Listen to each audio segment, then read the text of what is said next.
and welcome to the Downshift. I am William Hall, the owner here at Authentic Collectibles, and with me, as ever, is Greg Kowalski. How you going?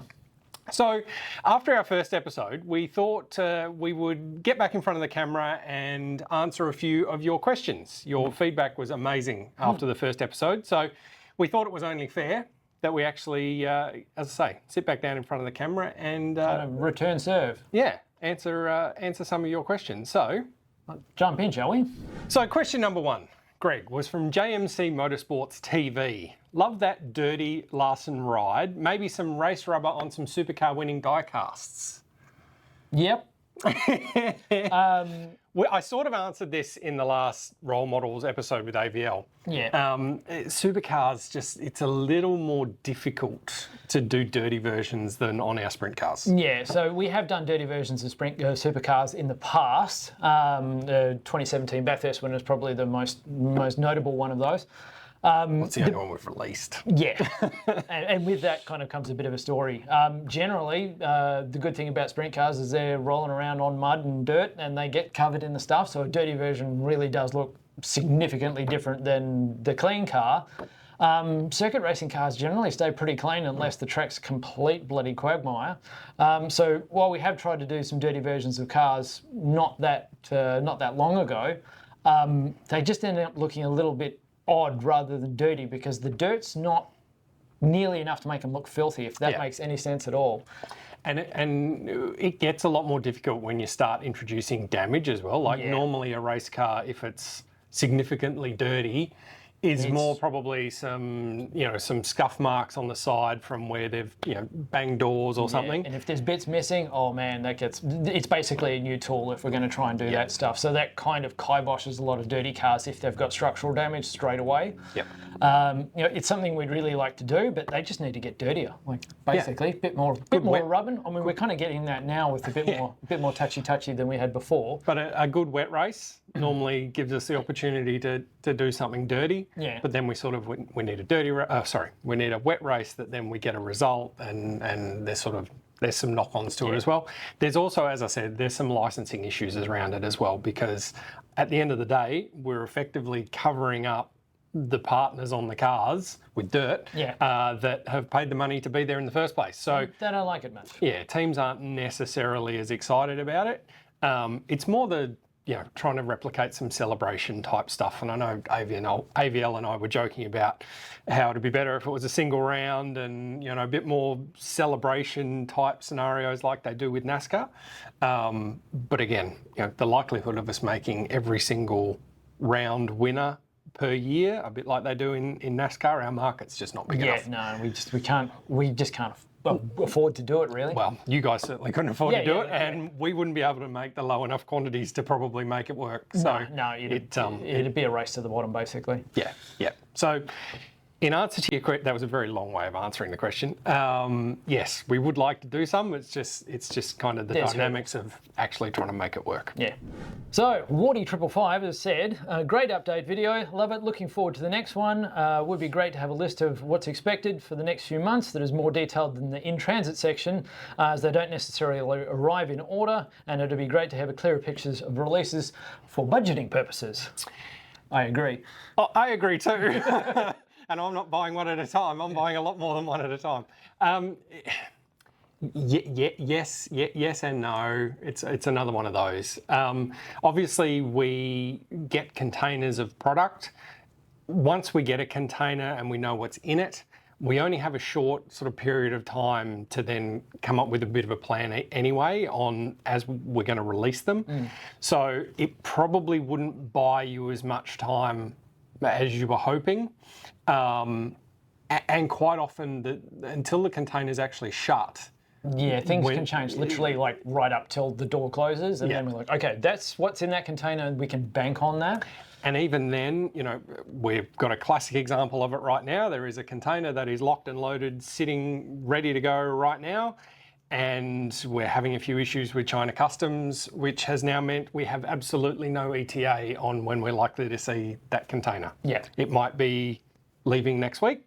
It might not ever leave. Who knows? I doubt that, but yeah, there's God, I hope it does, but there's a lot of swings and roundabouts going into it right now. So again, by rights, it's booked to go on a boat tomorrow. Booked, gone. So, we should be able to then turn around and say to you that on the 15th of May, this is going to be released.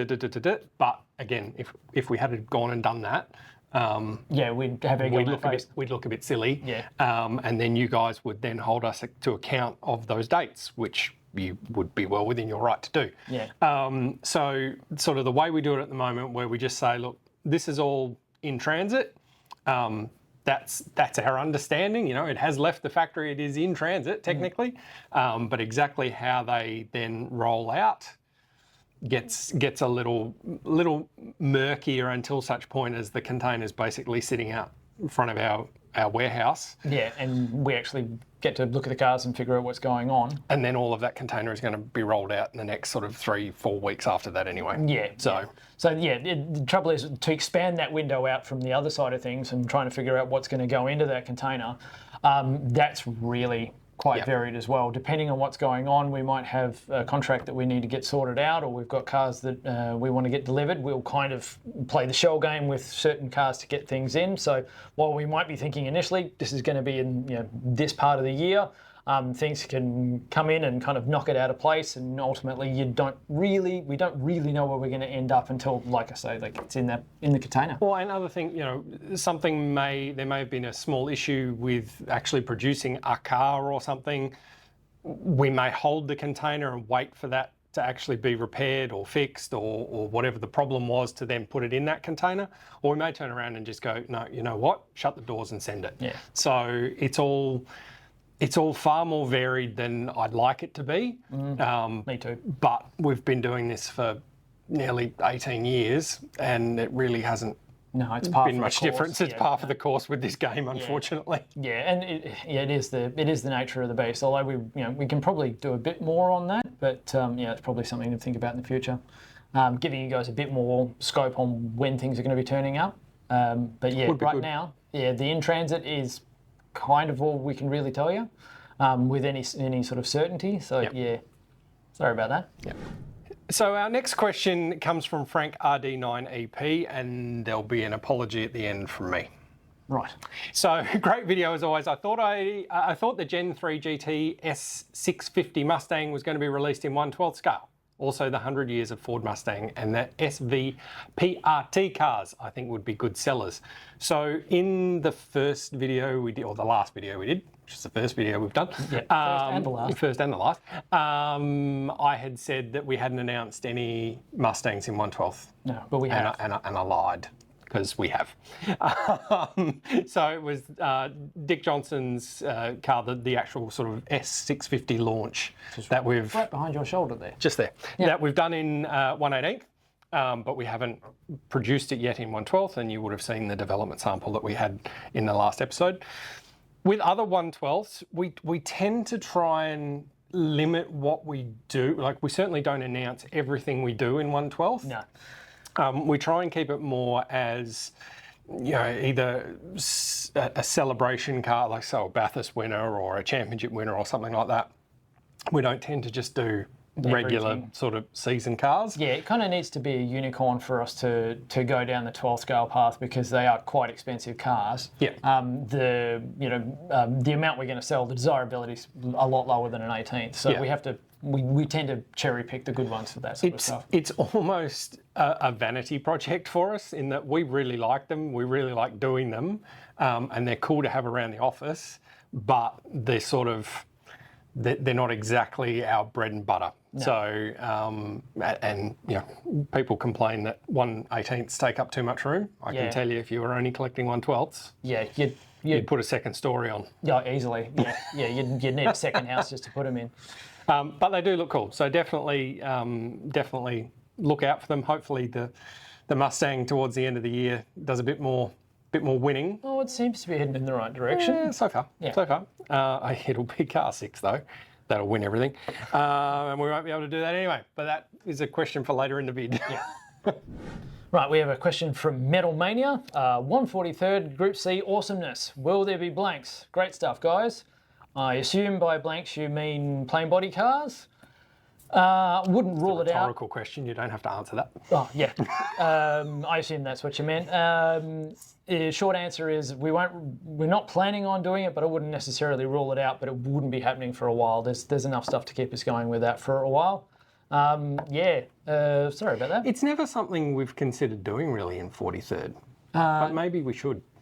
Yeah, if you guys think that that's something you'd like to see, more plain body stuff that we're doing, so obviously supercars. Down in the comments. Down in the comments, let us know. Yeah, because obviously with our plain body 18ths that we do, it's sort of to provide those canvases for people to do code 3s and stuff. Yeah, I wasn't really aware that 43rd scale code 3 was a thing. But, hey, but maybe it is. I'm willing to say I'm wrong. Yeah, they're certainly easier to probably pull apart and change the colour of and what have you. Yeah. Compared to an 18th. So maybe that's why if there is a code 3 industry in 43rd, maybe it's just easier to take something that we've already done and strip it. Yeah, well, yeah, let us know anyway. Down in the comments, let us know. Yep. So our next question is from Breadsticks9758. Sounds delicious. Is that Wendy's going to be for sale? If so, 1/64th. Wendy's what? There was no Wendy's. Well, Wow. there was. There was. So that's a work in progress. Should we say that? Yeah, that's a good way of saying it. Work in progress. We hadn't planned on doing it in 64th, though. There's good reasons for that, though. Yeah, 64ths is a real challenge for us. So even when we do a Bathurst winner or a championship winner, which tends to be the only time we make 64ths now, the numbers just don't tend to stack up against our MOQs. So that makes it then really hard to commit to anything other than the big ticket stuff like the championship winners or the Bathurst winners. Yeah. We are doing the SpongeBob car, so sort of along that same line of what BJR have been doing with Macca's car. Thinking that SpongeBob would have kind of been right in that wheelhouse of 64th land. Yeah. And again, we fell quite a way short. It's grim. I committed to it anyway because we had announced it. But Yeah. it's one of those things that, maybe it'll just be a slow burn. But certainly to commit to lots of 64ths. Yeah, and the minimum order quantity is 1,000 basically. Is a bit of a silly number. Yeah, if we end up selling half of that, there's still 500 cars that are floating around that we literally can't get rid of. So, Yep. And the other thing that makes this a bit weird is, I guess the return feedback on ordering makes it hard to figure out what we can bank on as well. Like you don't go into your stock and go, I'll put my name down for a 64th. That's right. So we kind of don't know where we stand on a lot of that stuff. And a lot of our retailers don't tend to commit to 64th land either, for whatever reason. And then we don't see massive sales on our website either, which I can kind of understand when postage in this country at the moment means that it almost costs you the same amount to post it to you that it does to buy the car in the first place. Yeah. So it's a real challenging thing, 1/64th. We are trying for next year to hopefully have a plan that'll see a few more, but at this stage, Yeah, it is again, what it is. long way of answering this, but for the Wendy's car, no, not at this stage. Here's a curly one for you. Gary Peterson asks, "Hey, Authentic Collectibles, I've noticed a certain model shop now advertising a Voodoo Blue SSV from you guys, but there's nothing on your website about it. Is it illegitimate? Is it legitimate or is it incorrect?" Good question. So I actually answered Gary on Facebook last night, I think it was. It's kind of a twofold answer. Yes, we will make a blue VE at some point. But no, we haven't announced it. No, it's not even really in our production plan right at this minute. No. It's certainly not in the next 2 or 3 colours that we've kind of got in the plan. No. So Not even our car in the picture. well, I was coming to that. So the particular retailer had asked the question of, are we going to? The answer of course, was yes at some point, and they've kind of taken it upon themselves to then start ordering. So my short answer is always check our website to see if it's on our website before you see a strange item on Facebook or something like that. And then, as Greg was about to say, if you got tricked and thought that that was actually our car, please. Yeah. I mean, it's a bit cocky to say, but our VE actually looks like a VE, Yeah, and there's that does not. something wrong with that. Just quietly. I think it might be a 43rd from another company, but anyway. Yeah, fair enough. But yes, definitely. Our VE will look like a VE when we do it, and you'll find out about it on our socials and our EDMs and our website when it is. Effectively, if you're curious about that sort of stuff, if you go onto our website and you don't see it in the announcements, it's not us. That's not to say that we don't do exclusive stuff occasionally and sometimes for retailers, in which case, it won't be on our website, but always just get in touch with us first. Plenty of ways to do that, as you guys well know, and we can either verify its legitimacy or not. But yeah, definitely don't get fooled by something that doesn't actually look like it would come from us. So our next question is from Kurt Reynolds. Hey guys, some great cars coming out. Super excited for the Landau releases. Quick question on the cheeky slip up a few vids ago. How's the AU Falcon Supercars coming along? Oh, yeah. I think we were a bit high on Christmas cheer when I may have slipped that in. Yeah, no, well, that was kind of on purpose, and to be honest, by now we were thinking that we'd actually have something to show you guys, but not yet. We're still kind of ticking along in the background trying to get that sorted out.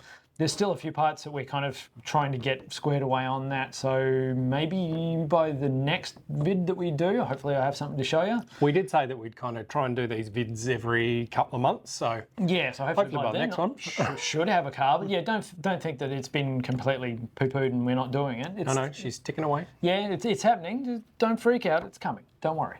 Right, this time we have a question from Right Formula One. It's a bit of a long one. Let's see if I can do this without tripping up. Do you find the lack of customer pre-orders frustrating? We're seeing a lot of low build numbers, cars selling out instantly from insane prices, and a lot of commentary from people expecting every car to get 1,000 pieces like the 2000s. Is this reflective of the economy at the moment, or do you think that there's a disconnect at the consumer level about the importance of pre-ordering?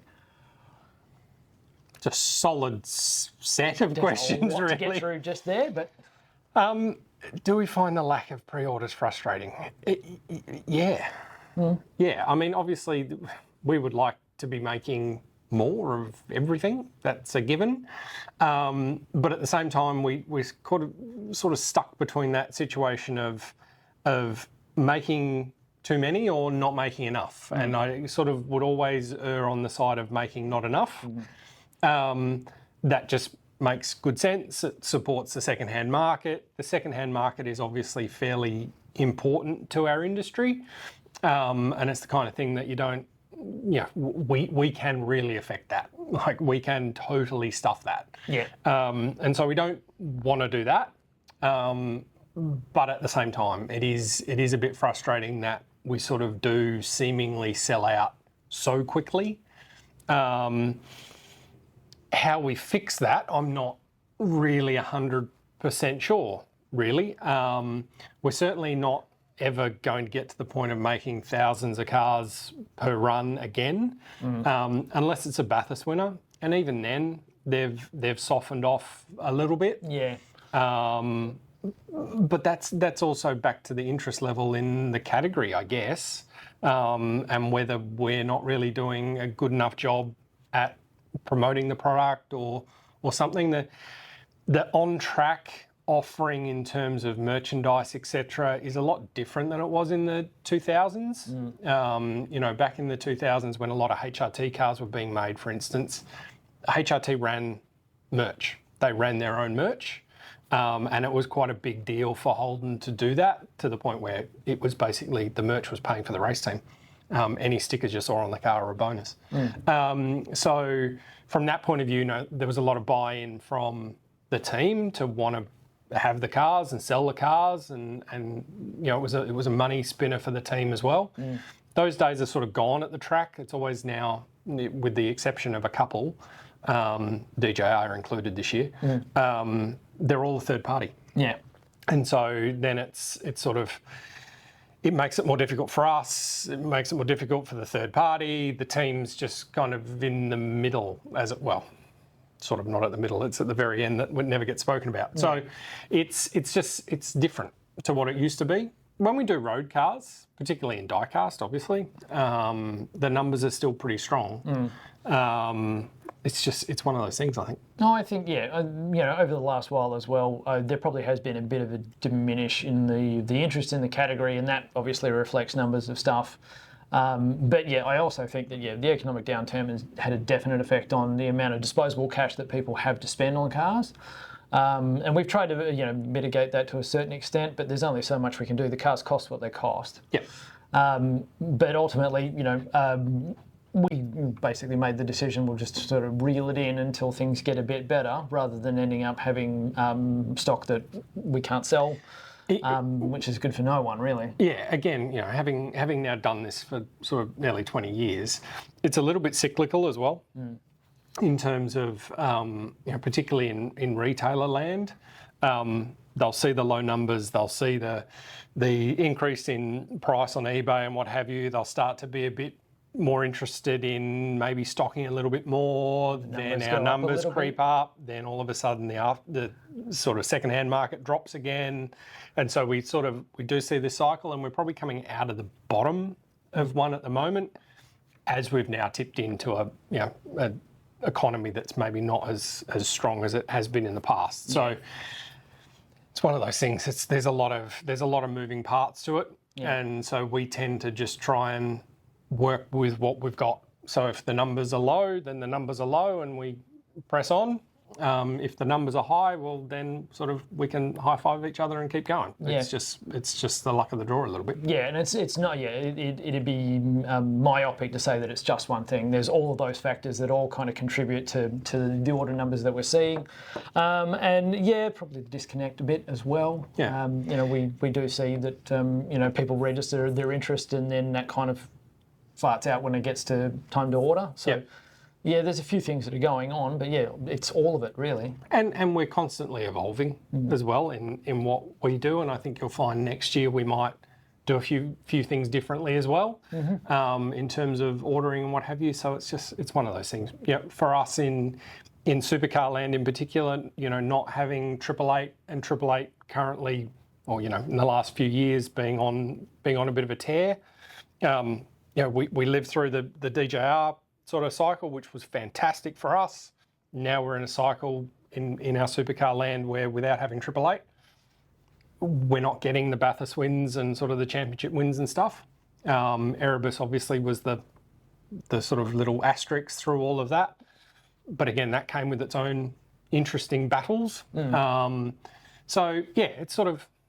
one of those things. All floats around a bit. Yeah. So the next few questions are not necessarily questions that you guys have posed, but more sort of reading between the lines and picking a few bits and pieces up from other posts, etc., around the place in the last week or so. And one of them covers sort of a bit of a general chat about licensing that's coming off the back of Matt Payne's great result in New Zealand last weekend. So obviously an Anzac tribute livery on that car. He's then gone on and won the JR Trophy, etc., which will be fantastic to do. But it's not that easy. It's not that easy. So ordinarily we would obviously be dealing with the team. We would be dealing in this instance with Ford, and we deal with supercars. So they're kind of our three sort of licensing pillars, I guess, for when we go and do a supercar.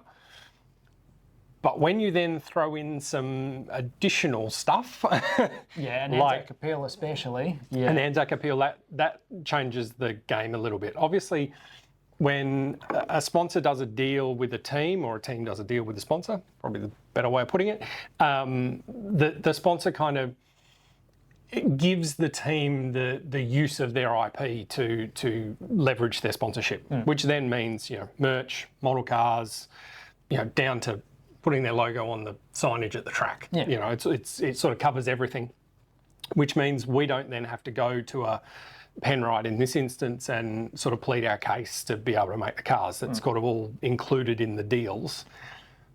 But the Anzac stuff, That's not a sponsorship. No. That's a completely different scenario where the IP is being used, but it's sort of been gifted in It's kind of a gratis deal. yeah.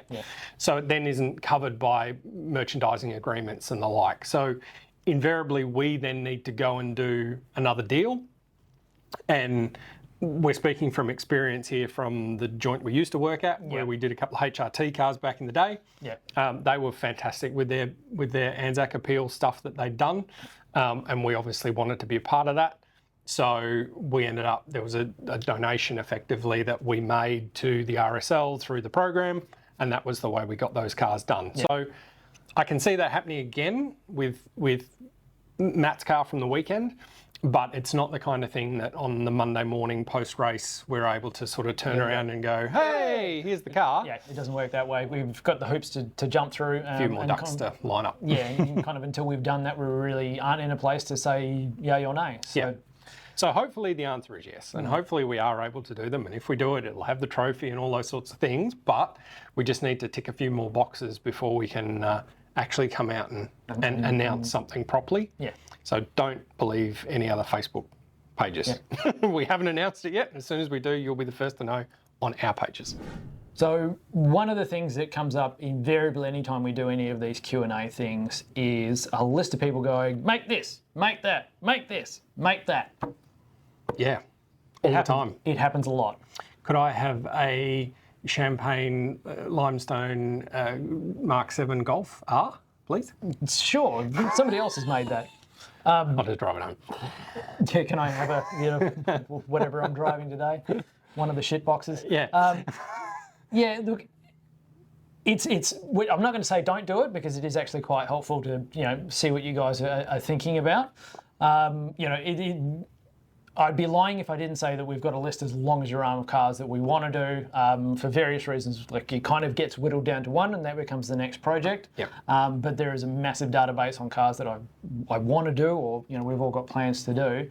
And sometimes people post in and say, "Oh yeah, make this," and I'm like, "Oh yeah, I forgot about that car. That's bloody brilliant," and it goes on the list. So I'm not saying don't do it. What I guess I am trying to say is that if you do say, make this car, it's not going to happen in 5 seconds. Yeah, it takes a bit longer than that. Yeah, and ultimately, even if you did say you came up with the best car in the universe, it'd probably still go on the list of the cars that we've got, because there are cars that we're working on that are kind of in the pipeline already, and I'm not going to stop them unless I literally get told to. Under pain of death, I guess. But yeah, they would go into the thing. But yeah, don't get discouraged, and don't stop sending in your stuff. No. But yeah, I guess be patient, and if it comes, it comes. And I guess it's there's a million different reasons why we pick one project over another. So I always find the sort of the comments a bit curious of like, well, you made that. Why on earth haven't you made what I want? I get it. I get people want what they want, but as I say, there'll be a list of reasons why we've chosen what we've chosen, and also how we've chosen to do it as well. So every now and again we get people going, "Oh, why didn't you make that car? Why didn't you make that in die-cast?" And then they might come up with a whole bunch of fairly logical reasons why we should have done it, and I have to agree with most of them. But ultimately, stuff like that does come down to, if we make this, can we make enough money to stay alive? And ultimately, the only thing that we've ever produced in resin in this building that I should have done in die-cast is a ZB. Yeah. But other than that, everything else that we've released in resin, I would only ever do it in resin the next time. Yeah, if you know what I mean. Ultimately, a lot of those cars that we've done in resin, even then, the numbers are not super awesome. No. You're looking at sort of a factor of 15 in terms of numbers to make a die-cast work as opposed to a resin car. So you want tens of thousands of die-cast cars, whereas if we're doing P76 is a good example. Even though we've made more P76s than Leyland ever did, it's still not enough cars to warrant doing it in die-cast. No. We're still not even halfway to doing it. We're probably a quarter of the way. So that economic argument kind of falls down straight away when you go, if we do this, we won't sell enough to make our money back. Yeah. So that's kind of like the reasoning as to why we do stuff in terms of which way we go. But ultimately, there's a lot of factors that go into choosing the next car. Yep. But yeah, as I say, like make this, make that. Sure. Give us your suggestions. We still listen to that.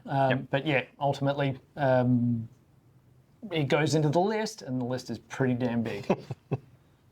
And speaking of the make this, make that, the next question that we get constantly is where's the VN? Where's the VN? Yeah, where is it? That's a solid question. At the end of the day, and we've said this in a number of places, we're just not in a position at the moment to fully explain why we haven't made it. I should also add that, like anything that we've announced out to pre-order or anything like that, it is in our interests to make it. Oh yeah. So if I don't make something, I don't make money. Yeah. And as the idiot that owns this, I need to make money to pay for my own mortgage, let alone anyone else's. So and to kind of get to that point, you've already sunk a lot of cash in. So to not make the car is, got to be a damn good reason. there's a solid reason. Oh yeah. At the moment, though, I'm unable to share that. Obviously, in business, sometimes there's plenty of things you can talk about, and I like to think that we're pretty open here about what we're doing and when we're doing it and how we're doing it. That's why we are doing this.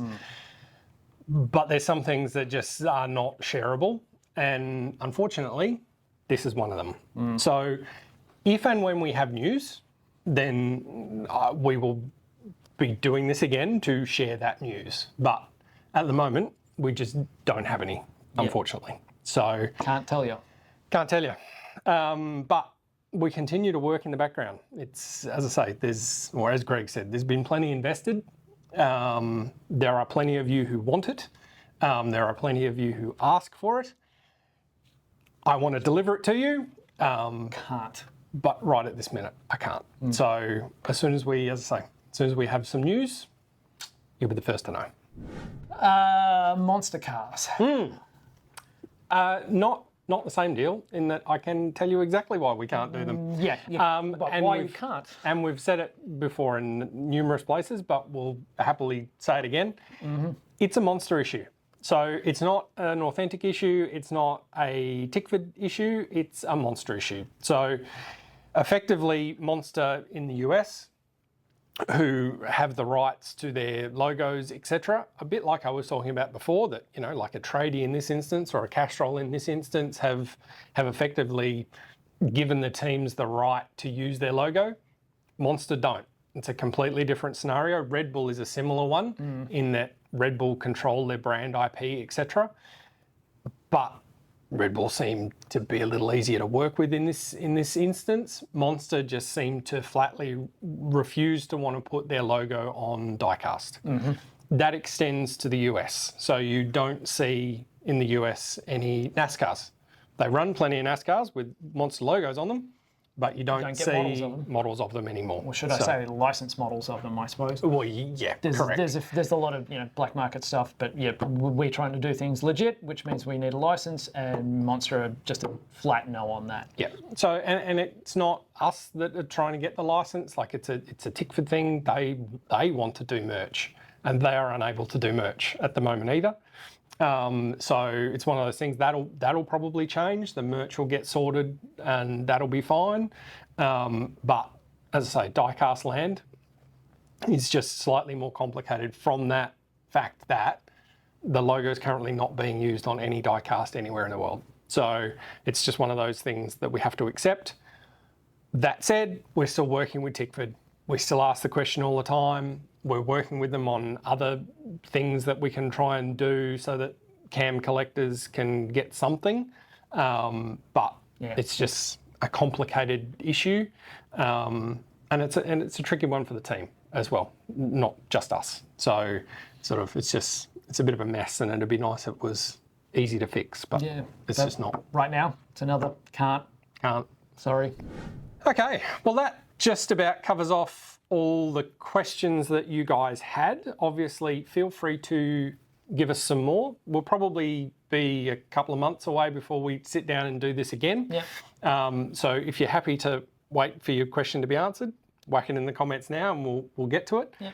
The only other little bit of housekeeping that I wanted to cover off before we close our little episode today is that we've made some changes, and this can happen, we've made some changes to our 2025 supercar range.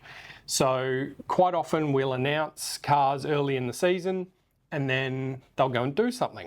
It might be win or a podium or something, and we'll actually modify the season car, in inverted commas, to be more accurate for a race win or a podium. So that means our WAU cars that we had previously announced just as the sort of season cars are now Taupo cars. Taupo cars. So obviously Woody got a podium in New Zealand, and Chaz went and won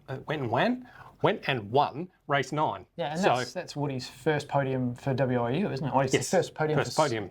Full stop. Full stop. Yeah. So we thought it was appropriate that we change both of the cars to that. So that'll be, compared to the season car, it'll be event stickers. I think there are 1 or 2 little sponsor movements. A few sponsor changes. And Woody's has the Silver Fern behind his number 2, which is kind of a nice little tip of the cap to New Zealand. Yeah.